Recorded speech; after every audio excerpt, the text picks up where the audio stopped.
सूर मनसेच्या विभागाध्यक्षांच्या बैठकीमध्ये उमटलेला आहे। मनसे अध्यक्ष राज ठाकरे यांनी विभाग अध्यक्षांसोबत शिवतीर्थामध्ये बैठक घेतली आणि दोन भावांमध्ये फूट पडल्यामुळे परप्रांतीय नेते कंगना राणावत, किरीट सोमय्या यांची दादागिरी वाढली आहे असं मनसे नेते संजय जामदार म्हणाले।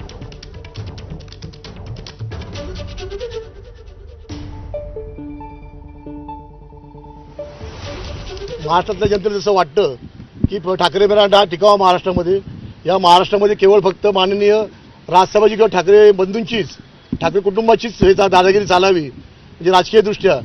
आणि ज्या पद्धतीनं आपण इतर पाहिले असेल की लोक परप्रांतीय जे नेते लोक आहेत म्हणजे कंपोज असतील, कंगना राणावत असेल किंवा किरीट सोमय्यासारखे असतील, यांची दादागिरी जी वाढली गेलेली आहे याला कारण का दोन भावांमध्ये फूट पडलेली आहे आणि हे दुर्दैवाने थांबावं असं महाराष्ट्रातल्या जनतेला वाटतं, आम्हाला देखील वाटतं।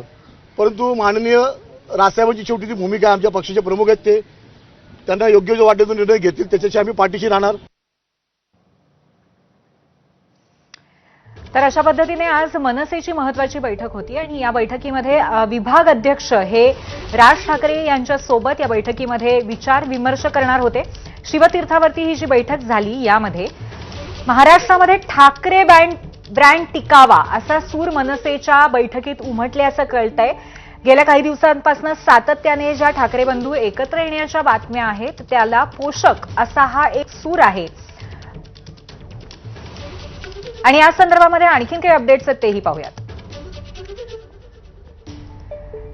तर महत्त्वाचा अपडेट येतोय, युती संदर्भात कोणतंही भाष्य करू नका अशा राज ठाकरेंनी पदाधिकाऱ्यांना सूचना दिल्या आहेत।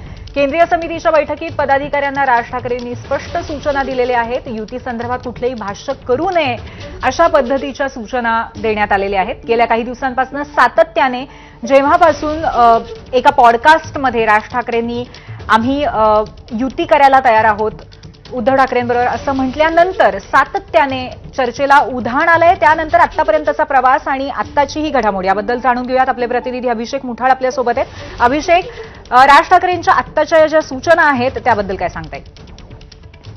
एकूणच मागील अनेक दिवसांपासून या संदर्भात अनेक जे खालचे पदाधिकारी आहेत ते आपल्याला भाष्य करताना पाहायला मिळत आहेत। मात्र राज ठाकरे यांच्याकडनं या संदर्भात पदाधिकाऱ्यांना थेटपणे सूचना देण्यात आलेल्या आहेत की कोणतंही भाष्य या संदर्भात सध्याला करू नका।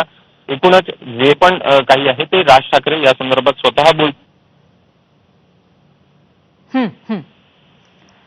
तर आपले प्रतिनिधी अभिषेक मुठाळ आपल्याला आता अपडेट देत होते की आता कुठल्याही पद्धतीने कुठल्याही पातळीवरती पदाधिकाऱ्यांनी किंवा कार्यकर्त्यांनी युती संदर्भामध्ये चर्चा करू नये अशा सूचना राज ठाकरे यांनी आपल्या कार्यकर्त्यांना आणि त्याचबरोबर पदाधिकाऱ्यांना दिलेल्या आहेत। आज महत्त्वाची जी केंद्रीय समितीची बैठक झाली शिवतीर्थावरती त्यामध्ये अशा पद्धतीच्या सूचना देण्यात आल्या आहेत, कारण सातत्याने काही ना काहीतरी वक्तव्य नेत्यांच्याकडनं होत आहे आणि म्हणूनच सूचना देण्यात आल्या।